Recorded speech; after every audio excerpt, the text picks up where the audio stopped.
Hello guys, welcome back to and my fans 00. ఈరోజు మనం మన ఛానల్ సోలో లెర్నింగ్ రాక్ మహా అయితే ఎక్స్ప్లెయిన్ చేసుకుందాం. ప్రీవియస్ చాప్టర్లో సుహో రక్కన్కి చెందిన ఫాంగ్ స్క్వాడ్తో ఫైట్ చేసి గెలిచిన తర్వాత ఆ ఫాంగ్ స్క్వాడ్తో ఒక అగ్రిమెంట్ చేసుకుంటే ఆ స్క్వాడ్ సుహో అగ్రిమెంట్ని ఒప్పుకోవాలంటే సుహోని రక్కన్కి చెందిన శాంచువరీ బేస్ దగ్గరికి తీసుకెళ్ళమంటుంది.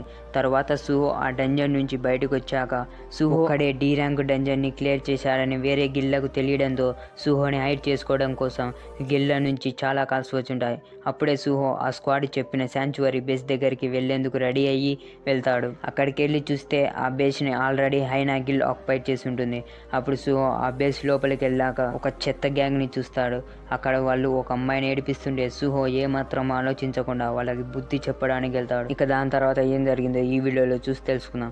సుహో ఆ అమ్మాయిని ఏడిపిస్తున్నోడికి ఒక్కటిస్తాడు. అది చూస్తున్న బెరు అలాగే మిగిలిన షాడోస్ టెన్షన్ పడుతుంటారు. ఎందుకంటే ఆ ప్లేస్లోకి రావడం ఇల్లీగల్, అది వేరే గిల్ల టెరిటరీ.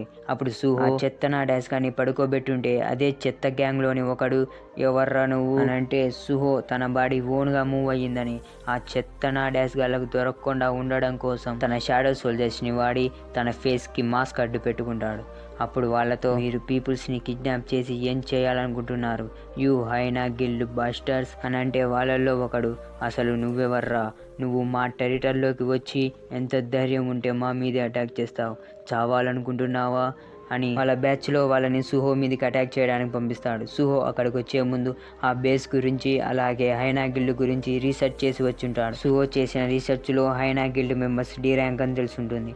అందుకే సుహో వాళ్ళని ఓడించాలంటే కష్టమేమోనని అనుకుని తన ఫుల్ స్ట్రెంగ్త్తో ఒక మంచి పంచ్ చేస్తే దెబ్బకి ఆ దెబ్బ తగిలినోడు ఎగురుకుంటూ వెళ్ళి ఇంకొకరిని పడగొడతాడు. అలా సుహో తన ఫుల్ స్ట్రెంగ్త్ని వాడి ఆ గ్యాంగ్ని ఎగిరేసి కొట్టడం చూసిన బెరుకి సుహో స్ట్రెంగ్త్ ఇంక్రీజ్ అయిందని తెలుస్తుంది. అప్పుడు సుహో ఆ ఫైట్ ని ఈజీగా విన్ అయి చూస్తుండగా అప్పుడే సుహోకి సిస్టమ్ తన స్టేటస్ విన్స్ చూపిస్తుంది. అందులో సుహో లెవెల్ 16 ఉంటే స్ట్రెంగ్త్ 33, HP 2350 ఉంటుంది.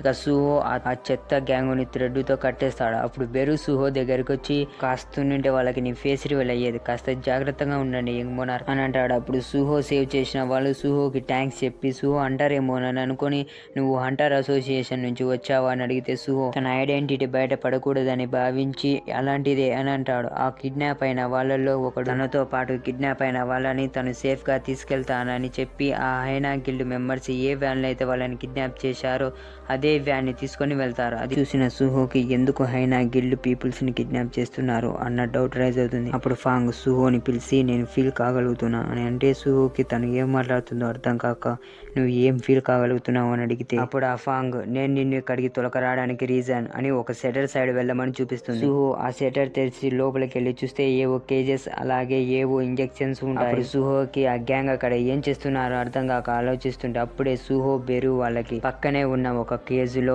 లాక్ చేసి ఉన్న వుల్ఫ్ కనిపిస్తుంది. సుహో ఆ వుల్ఫ్ ని చూసి హైనా గిల్డ్ ఏదో ఆ వుల్ఫ్లతో ఎక్స్పెరిమెంట్ చేస్తున్నారని అనుకుంటాడు. అప్పుడే ఆ ఫాంగ్ కి ఆ యంగ్ వుల్ఫ్ గురించి గుర్తొస్తుంది.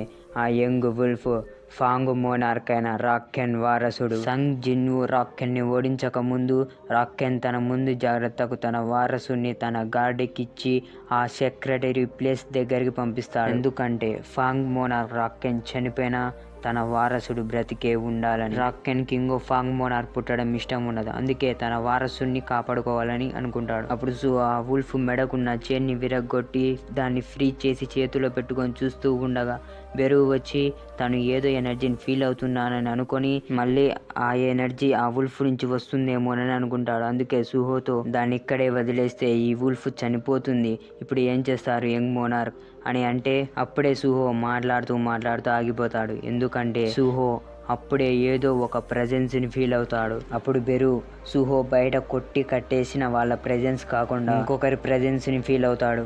అప్పుడు సుహో లేట్ లేకుండా తన ఫేస్ కి షాడో మాస్క్ వేసుకొని వచ్చింది ఎవరా అని చూస్తే అక్కడికి ఆ ఫాంగ్ స్క్వాడ్ చెప్పిన మాస్టర్ వచ్చింటుంది. ఆ మాస్టర్, హైనా గిల్డ్ వాళ్ళు పనికిరాని వెధవలు, నేను మనుషులని నమ్మడం అని అంటే ఆ ఫాంగ్ ఆ మాస్టర్తో, బ్రోకి నువ్వు ఇంకా బ్రతికే ఉన్నావా అని అంటే సుహో ఫాంగ్ని నీకు మాస్టర్ తెలుసా అని అడిగితే ఫాంగ్ ఇప్పటి వరకు చెప్పింది వాడి గురించే అని, వాడే ఫాంగ్ మోనార్క్ వారసుని ప్రొటెక్ట్ చేయడానికి పెట్టిందని అని చెప్తాడు. అప్పుడు ఆ బ్రోకి ఆ స్క్వాడ్తో, నిన్ను కలిసి చాలా కాలం అవుతుంది రాకెన్ ఫాంగ్, నువ్వు కూడా ఇంకా బ్రతికే ఉన్నావు అని తన పంజా గోల్డెన్ తీస్తుంది. అప్పుడు ఆ ఫాంగ్, బ్రోకి మర్చిపోయావా, నిన్ను వారసుని ప్రొటెక్ట్ చేయడానికి నియమించారు అని, ఇలా ఈ ప్లేస్ లో వదిలేళ్ళావు, నువ్వేం చెయ్యాలనుకుంటున్నావు అని అంటే ఆ బ్రోకి గాడు ఆ ఫాంగ్ చెప్పింది ఏమాత్రం పట్టించుకోకుండా సుహోని చూసి, ఏంటి ఇక్కడ మనిషిన్నాడు అని సుహో దగ్గరికి వెళ్ళి సుహో చేతిలో ఉన్న వుల్ఫ్ ని గుంజుకొని, ఎంత ధైర్యం ఉంటే నువ్వు నా పొజిషన్ ని తీసుకుంటావు అని అంటే సుహో దాని వేగాన్ని చూసి ఆశ్చర్యంతో చూస్తుంటే ఆ బ్రోకి గాడు సుహోని కాల్తో ఒక్క కిక్ చేయగానే సుహో దెబ్బకి ఎగురుకుంటూ గోడకి బొక్క పెట్టి మరి అక్కడే ఉన్న 4 కంటైనర్లకు చుట్టబడతాడు. అప్పుడు బెరు సుహో గురించి వరి అవుతుంటే సుహో ఇప్పటి వరకు తగిలిన దెబ్బలలో ఈ దెబ్బ చాలా నొప్పిగుంది అని అనుకుంటాడు. ఆ బ్రోకి గాడు కొట్టిన దెబ్బకి సుహో హెడ్ నుంచి బ్లడ్ కారుతుంటుంది. అది చూసిన బెరు, మీ హెడ్ నుంచి బ్లడ్ కారుతోంది. అప్పుడు సుహో బెరుతో, ఇప్పటికే నా తల మోగిపోతుంది, నువ్వు కాస్త ప్రశాంతంగా ఉండు బెరు అని అంటే అప్పుడు బెరు, యంగ్ మోనార్క్, నేను ఇక్కడికి వచ్చిన కాడ నుంచి ఏదో ఎనర్జీని ఫీల్ అవుతున్నా. ఇప్పుడే అర్థమైంది, ఆ ఎనర్జీ ఎవరిదో కాదు, ఇటారిం అని. ఆ బ్రోకి నుంచి ఆ ఇటారిం ఎనర్జీ వస్తుందని అంటాడు. అప్పుడు అక్కడే పక్కన కింద పడి ఉన్న ఫాంగ్ ఆ బ్రోకితో, నువ్వు రాక్కన్ వారసుని ఏం చేయాలనుకుంటున్నావు అని అడిగితే బ్రోకి, ఈ శాంచురీ బేస్లో నేను ఇంకా ఎలా బ్రతికుండగలుగుతున్నాను అనుకున్నావు, ఇక్కడ కేవలం బలమైన వాళ్ళు మాత్రమే బ్రతికుండగలరు, నాలాంటి వీక్గా ఉన్న వాళ్ళు ఇక్కడ బ్రతకలేరు అని, న్యూట్రిషన్ లేని వాళ్ళు ఇక్కడ సర్వైవ్ కాలేరని ఆ వుల్ఫ్ని తన న్యూట్రిషన్గా వాడుకుంటూ అక్కడే సర్వైవ్ అవుతూ స్ట్రాంగ్గా ఉన్నాడని చెప్తాడు. ఇప్పటికే మీకు ఒక డౌట్ రైజ్ అయి ఉంటుంది, ఎలా ఆ బ్రోకి గాడు ఆ వుల్ఫ్ న్యూట్రిషన్ తాగుతున్నాడని. ఎలా అంటే ఆ వుల్ఫ్ ఫాంగ్ మోనార్క్ అయిన రాక్కన్ వారసుడు, అందుకే రాక్కన్ బ్లడ్ అలాగే ఆ వుల్ఫ్ బ్లడ్ ఒకటే కనుక బ్రోకి గాడు ఆ వుల్ఫ్ బ్లడ్ ని త్రాగుతూ తన న్యూట్రిషన్ ని పెంచుకుంటున్నట్లు చెప్పి ఆ వుల్ఫ్ ని చంపాలనుకొని ఆ ఫాంగ్ తో, రాక్కన్ వీక్ గా ఉన్నాడు గనకే చచ్చాడు, ఎవరు బలంగా ఉంటే వాళ్ళే సర్వైవ్ కాగలరు, వాళ్ళే నెక్స్ట్ ఫాంగ్ మోనా అని అంటుంటే సుహో తన రూలర్ అథారిటీతో ఫాంగ్ ని వాడి బ్రోకెన్ హ్యాండ్ కి కాటు పెడతాడు. అప్పుడు బెరు ఆ వుల్ఫ్ ని కింద పడక ముందే వెళ్లి క్యాచ్ పట్టి సుహో దగ్గరకు వస్తాడు. అప్పుడు సుహో ఫాంగ్ తో, గుడ్ టైం ఫాంగ్ అని అంటాడు. ఎందుకంటే ఫాంగ్ సుహో రూలర్ అథారిటీ స్కిల్ ని వాడుతున్నాడని ముందుగానే గమనించి సుహో రూలర్ అథారిటీకి గుడ్ టైమ్ లో రియాక్ట్ అయి ఉంటుంది. అప్పుడు సుహో ఫాంగ్ తో కలిసి ఫైట్ చేయడం ఫస్ట్ టైం అని, తన మానాన్ని రిలీజ్ చేస్తూ ఇటారిం ని ఫైనల్ గా కనుక్కోగలిగాడని, తన ఫాదర్ గురించి ఏదైనా క్లూ దొరికితే తన ఫాదర్ కలవచ్చని అనుకుంటూ ఉండగా అప్పుడే బ్రోకి తన కన్ను పట్టుకొని కోపంగా ఉందని అంటూ ఒక్కసారిగా చేయి తీసి, నేను వాడిని చంపుతా అని అంటాడు. ఆ బ్రోకి అప్పుడే చూస్తాం ఆ బ్రోకి కన్ను మీద ఏదో సింబల్ ఉంటుంది.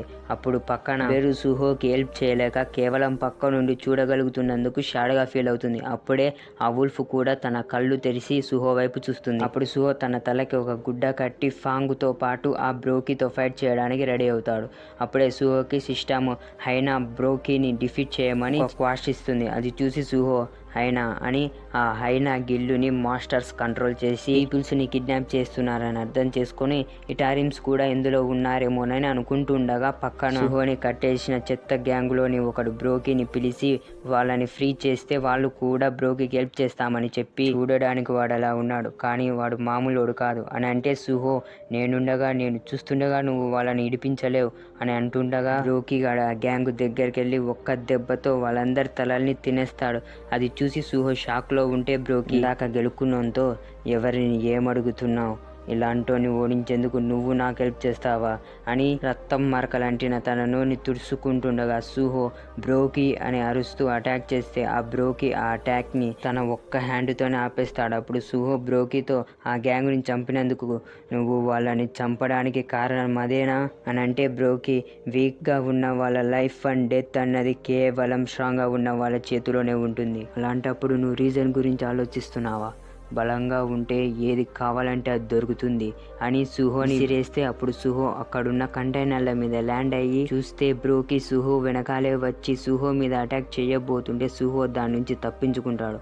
అప్పుడు బ్రోకి అలా సుహో మీద అటాక్ చేస్తుంటే సుహో అటాక్స్ నుంచి తప్పించుకుంటుంటే బ్రోకి తన హ్యాండ్ ని నేల మీద పెట్టి సుహోని ఆ నేలతో పాటే పైకి లేపితే సుహో తన స్టోన్ స్లాష్ ని వాడి అటాక్ చేసిన వాడికి చీమ కుట్టినట్లు కూడా ఉండదు. అప్పుడు బ్రోకి, మోనార్క్ ఆఫ్ ది ఫాంగ్, నువ్వు చేయగలిగింది ఇదేనా అని అంటే సుహో ఫాంగ్ని రూరల్ అథారిటీ వాడి బ్రోకి వెనక్కి తీసుకెళ్లి వెనక నుంచి పొడి చేస్తాడు. అప్పుడు సుహో ఇదప్పుడే అయిపోలేదని ఫాంగ్ని రొటేట్ చేస్తూ బ్రోకి లోపలికి దించుతాడు. అప్పుడు ఫాంగ్ రొటేట్ అయ్యేటప్పుడే బ్రోకిని ఎందుకు నువ్వు అలా చేంజ్ అయ్యావు, నువ్వు రాకెన్కి ఎంతో లాయల్టీగా నమ్మకంగా ఉండేవాడివి, ఇప్పుడు ఏమైంది అని అడిగితే అప్పుడు బ్రోకి నేను రాకెన్కి నమ్మకంగా ఉండేవాడినా అని అంటే అప్పుడే తన కంట్లో ఉన్న సింబల్ మెరవడం మొదలవుతుంది. అప్పుడు బ్రోకి ఫాంగ్ని చేతిలోకి తీసుకొని నేలకేసుకొట్టి డిస్ట్రాయ్ చేసి కోపంగా నాకు వాడి మీద రెస్పెక్ట్ లేదు, అప్పుడు వాడితో రెస్పెక్ట్గా ఉండడానికి కారణం వాడు ఆ టైంలో స్ట్రాంగ్గా ఉన్నాడు, నువ్వెలా అనుకున్నావు అలాంటి వీక్ లైఫ్ని నేను కంటిన్యూ చేస్తానని అంటే సుహో ఫాంగ్ గురించి వరి అయ్యి ఫాంగ్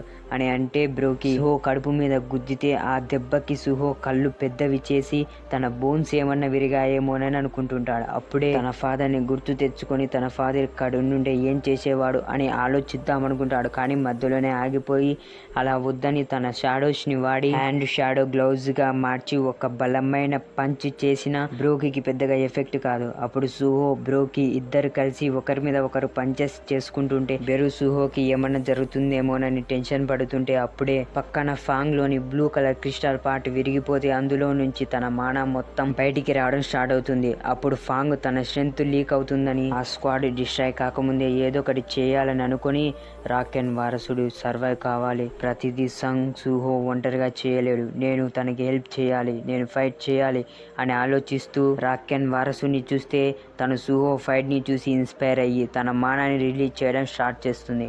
అప్పుడు ఫాంగ్ తన ఫుల్ స్ట్రెంత్ని రిలీజ్ చేయడం స్టార్ట్ చేసి తను చివరిగా తన స్ట్రెంత్ మొత్తం రాకెన్ వారసుడికి ఇచ్చేస్తుంది. అప్పుడు పక్కన మనం సుహోని చూస్తే బ్రోకిని చాలాసేపు హ్యాండిల్ చేయలేకుంటాడు. తన హెల్త్ చూస్తే 2350 నుంచి 21కు పడిపోయి ఉంటుంది. అప్పుడు సుహో బ్రోకీని ఓడించాలని ఆలోచిస్తుంటే బ్రోకి సుహో వైపు వస్తూ నీ పని అయిపోయింది అని ఫాస్ట్గా ఇక చావు అని సుహో వైపు వస్తుంటే ఆ రాకెన్ వారసుడు ఆ బ్రోకి హ్యాండ్ని కొరికి సుహోని సేవ్ చేస్తుంది. అప్పుడు ఆ రాకెన్ వారసుడు చిన్న బేబీ వుల్ఫ్ నుంచి బడా వుల్ఫ్గా మారిండడం చూస్తాం. అప్పుడు మనం ఆ వుల్ఫ్ కళ్ళల్లో బ్రోకిని చంపాలి అన్న క్రోధం చూస్తాం. అప్పుడే సుహోకి సిస్టమ్ ఫాంగ్ అలాగే రాకెన్ వారసుడు ఒకటిగా కావడం వల్ల సుహోతో సిస్టమ్ ఫాంగ్ రాకెన్ మోనార్క్తో కొలాబరేట్ అవుతారా అని ఆఫర్ ఇస్తే సుహో అంటే ఈ లిటిల్ వుల్ఫ్ నాతో కొలాబరేట్ కాగలదా అని చూస్తే పక్కన బ్రోకీకి ఆ వుల్ఫ్ స్క్వాడ్లో ఉన్న రాకెన్ ఫాంగ్ మానాన్ని అబ్జర్వ్ చేసుకుందని అర్థం చేసుకుంటాడు. అప్పుడే సుహోకి కూడా ఫాంగ్ రాకెన్ వారసుని సేవ్ చేయడం కోసం తనని తాను సాక్రిఫైస్ చేసుకుందని అర్థం చేసుకొని సుహో తన సాక్రిఫైస్ వృధా కావడం ఇష్టం లేక వుల్ఫ్తో కొలాబరేట్ కావాలని డిసైడ్ అవుతాడు. అలా ఆ వుల్ఫ్తో కొలాబరేట్ అవుతూ ఉండగానే సుహోకి ఆ వుల్ఫ్లోని మెమోరీస్ సుహో మైండ్లో ఫ్లో అవ్వడం స్టార్ట్ అవుతుంది. అందులో ఆ వుల్ఫ్ ఫస్ట్ టైం ఆ శాంక్చువరీ బేస్కి వచ్చినప్పుడు తన పక్కన ఆ బ్రోకి ఉంటాడు. ఈ ఫ్లాష్ బ్యాక్ జిన్వు రాకెన్ చంపిన తర్వాత నుంచి కంటిన్యూ అవుతుంది. అప్పుడు బ్రోకీకి రాకెన్ చనిపోయాడని తెలిసి తన మైండ్ సెట్ని చేంజ్ చేస్తాడు. అప్పుడు ఆ వుల్ఫ్ తల మీద చేయి వేసి ఇప్పుడు నువ్వు చాలానే కోల్పోబోతున్నావు అని ఆ వుల్ఫ్ తల నెమురుతుంటాడు. దాని తర్వాత ఆ వుల్ఫ్ ఏడవడం చూస్తాం. ఎందుకంటే ఆ బ్రోకి ఆ వుల్ఫ్ని మోసం చేసి ఎవరితోనో మాట్లాడుతుంటుంది. ఆ బ్రోకి వాళ్ళతో ఎందుకు మీరు నన్ను చంపాలని అనుకోవట్లేదు అని అంటే అక్కడున్న అమ్మాయి చేతిలోని బేబీ మాట్లాడుతుంటాడు. వాడేమంటాడంటే నువ్వు నాకు పనికొస్తావు, నువ్వే నాకు కావాల్సింది అని నేను దీన్ని చూజ్ చేసుకుంటున్నా అని ఆ బ్రోకి కంట్లో ఏదో క్రిస్టల్ పెడితే అది చూసి ఆ వుల్ఫ్ ఏం జరుగుతుందో అర్థం కాక షాక్లో చూస్తుంటుంది. అప్పుడు వాళ్ళు అక్కడి నుంచి వెళ్తూ బ్రోకీకి ఒక డ్యూటీ ఇస్తారు. అది మనుషులని ఎత్తుకొచ్చి వాళ్ళకి అప్పగించమని. అలా అక్కడి నుంచి వెళ్తూ ఆ బేబీ బ్రోకి ఇది ఒక గేమ్ లాంటిది, నువ్వు నాకు హెల్ప్ చేసి నీ స్ట్రెంత్ని పెంచుకో, అఫ్కోర్స్ నువ్వు వాడి మీదే డిపెండ్ అవుతావు అని ఇక నీ కోరిక తీరబోతోంది అని అంటాడు. అదంతా సుహో ఆ వుల్ఫ్ మెమొరీలో చూసి ఆ పీపుల్స్ బ్రోకి అయిన ఏం చేశారు, వాళ్ళ ప్లాన్ ఏమిటి, వాళ్ళకి టారిమ్స్కి ఉన్న రిలేషన్ ఏంటి అన్న క్వశ్చన్స్ రైజ్ అవుతాయి సుహోకి. అప్పుడే మనకు అర్థమవుతుంది ఆ వుల్ఫ్ బ్రోకి మీద రివెంజ్ తీర్చుకోవాలని అనుకోవడం లేదు, బట్ బ్రోకి ర్యాంపేజ్ని స్టాప్ చేయాలని అనుకుంటోంది. అది సుహోకి కూడా అర్థమై ఉంటుంది. అందుకే సుహో బ్రోకిని డిఫీట్ చేయడం కోసం ఆ వుల్ఫ్తో కొలాబరేషన్ స్టార్ట్ చేస్తే ఒకటేసారి పెద్దగా లైట్ రావడం వల్ల బ్రోకి ఏం చూడలేకుంటాడు. అప్పుడే బెరు సుహో డిఫరెంట్గా చేంజ్ అయితే సుహోకి ఏమన్నా అవుతుందేమోనని వరి అవుతుంటాడు. అప్పుడు బ్రో బ్రోకి అక్కడేం జరుగుతుంది అన్నది పట్టించుకోకుండా సుహో మీద అటాక్ చేయడానికి వెళ్ళి ఒక బలమైన పంచ్ ఇచ్చేసి చూస్తే సుహో తన ఒక్క హ్యాండ్తోనే ఆ పంచ్ నాపుంటాడు. అప్పుడే సుహోని చూస్తే సుహో ఒక mass wolf plus man plus shadow లుక్లోకి చేంజ్ అయ్యి ఉండడం మనం చూస్తాం. అది చూసినాకనే బ్రోకి కనుక అర్థం కావాలి కదా, లేదే వాడికి బొక్కగానే అర్థం కాదు. అందుకే సుహో మీద ఆగకుండా అటాక్ చేస్తుంటే సుహో అటాక్స్ నుంచి ఈజీగా తప్పించుకుంటుంటాడు. ఇప్పుడు సుహో బాడీ ఇంతకు ముందు కన్నా లైట్ వెయిట్, అలాగే ఆ అటాక్స్ ని ఇంతకు ముందు కన్నా ఈజీగా సెన్స్ చేయగలుగుతుంటాడు. అప్పుడు సుహో ఒక్కసారిగా ఆ బ్రోకి మీద ఒక పంచ్ ల్యాండ్ చేసి తన కాలితో ఒక కిక్ చేసి అలా గాల్లోకి ఎగిరేసి కొడుతుంటే బ్రోకి తల మీద ఒక సింబల్ యాక్టివేట్ అవుతుంది. అలాగే తన కంట్లో ఉన్న సింబల్ ఇంకా క్లారిటీగా కనిపిస్తుంటుంది. అలా కోపంలో సుహో మీద అటాక్ చేస్తే పక్క నుంచి చూస్తున్న బెరూకి బ్రోకి మానా ఇంక్రీజ్ అయ్యి ఉండడం గమనిస్తాడు. అప్పుడు బ్రోకీకి ఆ ఫైట్ లాస్ కావడం ఇష్టం లేక కోపంగా సుహో మీద అటాక్ చేయడానికి వెళ్తే సుహో హ్యాండ్ బ్రోకి హ్యాండ్ రెండు ఢీకొంటాయి. దెబ్బకి సుహో స్ట్రెంత్ తట్టుకోలేక బ్రోకి హ్యాండ్ డిస్ట్రాయ్ అయిపోతుంది. అప్పుడు బెరు సుహోని చూసి ఆ బ్రోకితో నువ్వు మాట్లాడిన మాటలకి ఇక నీ పని ముగిసింది అని అంటే సుహో ఒక్కసారిగా గాల్లోకి ఎగిరి తన కాలితో కిక్ చేస్తే బ్రోకి ఆ దెబ్బకి నేలకి పిడక తక్కపోతాడు. ఇక దాని తర్వాత ఫైట్ ముగియడంతో సుహో నుంచి ఆ వుల్ఫ్ బయటికి రావడం చూస్తాం. అప్పుడు బ్రోకి బలం, నాకు బలం కావాలి అని అనుకుంటూ ఉండగా ఆ వుల్ఫ్ రక్తాన్ని బ్రోకి తాగినందుకు ఆ వుల్ఫ్ బ్రోకి రక్తాన్ని తాగుతుంటుంది. అప్పుడు బ్రోకి చివరిగా నేను ఎప్పుడూ ఆలోచించలేదు ఎందుకు నేను స్ట్రాంగ్గా మారాలి అనుకుంటున్నా. సర్ రాకెన్, నాకు చాలా కోపంగా ఉంది, నేను మిమ్మల్ని ప్రొటెక్ట్ చేయలేకపోయా అని ఆ రాకెన్ ఉన్న ప్లేస్కే వెళ్ళిపోతాడు. ఓకే గాయస్, ఇక ఇక్కడితో ఈ వీడియో అయితే ఏం చేస్తున్నా, ఇక నెక్స్ట్ చాప్టర్లో సుహో బ్రోకీని ఓడించాక ఏం జరిగింది, సుహో ఆ వుల్ఫ్ని ఏం చేశాడు, దాని తర్వాత ఎక్కడికి వెళ్ళాడు అన్నది నెక్స్ట్ వీడియోలో చూసి తెలుసుకుందాం. ఇక వెళ్తూ అందరికీ ఒక క్వశ్చన్. ఫస్ట్, ఈ వీడియో చివరి వరకు చూశారు కదా, దానికి థ్యాంక్స్. ఇక క్వశ్చన్ అంటారా, ఈ వీడియోలో సుహో ప్రజెంట్ స్ట్రెంత్ ఎంతనో కామెంట్ చేయండి. ఆన్సర్ ఇస్తారని అనుకుంటున్నా. ఓకే, ఇక వెళ్తూ మా ఛానల్ని ఇంకా ఎవరైనా సబ్స్క్రైబ్ చేసుకోకపోతే ప్లీజ్ కాస్త సబ్స్క్రైబ్ చేసుకొని బెల్ ఐకాన్ ఆన్లో పెట్టుకోండి. ఇక ఈ వీడియోకి అలాగే ఒక లైక్ కొట్టి మీ ఫ్రెండ్స్కి షేర్ చేసి సపోర్ట్ చేయండి ప్లీజ్. ఇక ఉంటా మరి. Thanks for watching. నెక్స్ట్ వీడియోలో